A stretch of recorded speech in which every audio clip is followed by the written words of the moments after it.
মানুষের অবসর কাটছে হোটেল, রেস্তোরাঁ বা আড্ডাখানায়। আবার কেউ পারস্পরিক সম্পর্কহীনতার কারণে শান্তি খুঁজছে অবৈধ ঠিকানায়। ফলে পারিবারিক প্রশান্তি পরাজিত হচ্ছে অবৈধ পরকীয়ার কাছে। আবার প্রিয়জনের পরকীয়া সহ্য করতে না পেরে কেউ আত্মহত্যার ধ্বংসাত্মক পথ বেছে নিচ্ছে।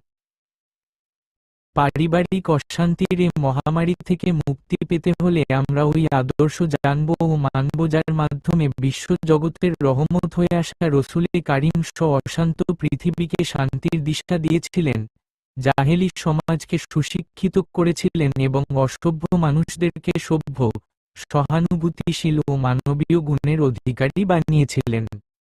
আমরা নিজেদেরকে ওই আদর্শের উপর উঠাতে না পারলে সহসা এ পরিস্থিতির পরিবর্তন আসবে না।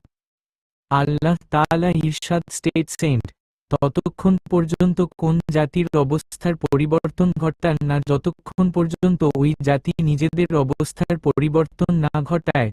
সূরা র-11।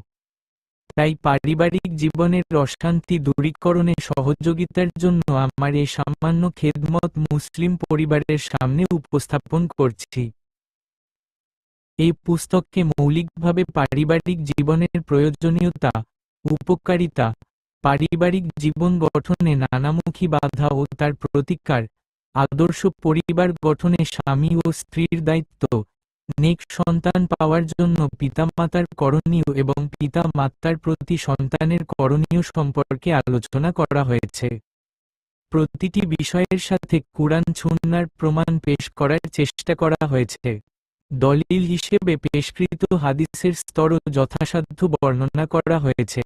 এছাড়া কুরআন সুন্নাহর কথাগুলো সর্বশ্রেণীর মানুষের বোধগম্য করতে বাস্তব উদাহরণ ও যৌক্তিকতার সাথে উপস্থাপন করারও চেষ্টা করা হয়েছে। পাঠক সকাশে আমার বিনীত নিবেদন এই যে, এই সামান্য খেদমত কবুল হওয়ার জন্য আল্লাহ তাআলার নিকট দোয়া করবেন এবং কোন ভুল ত্রুটি পরিলক্ষিত হলে কল্যাণকামী বন্ধু হিসেবে জানিয়ে দিবেন।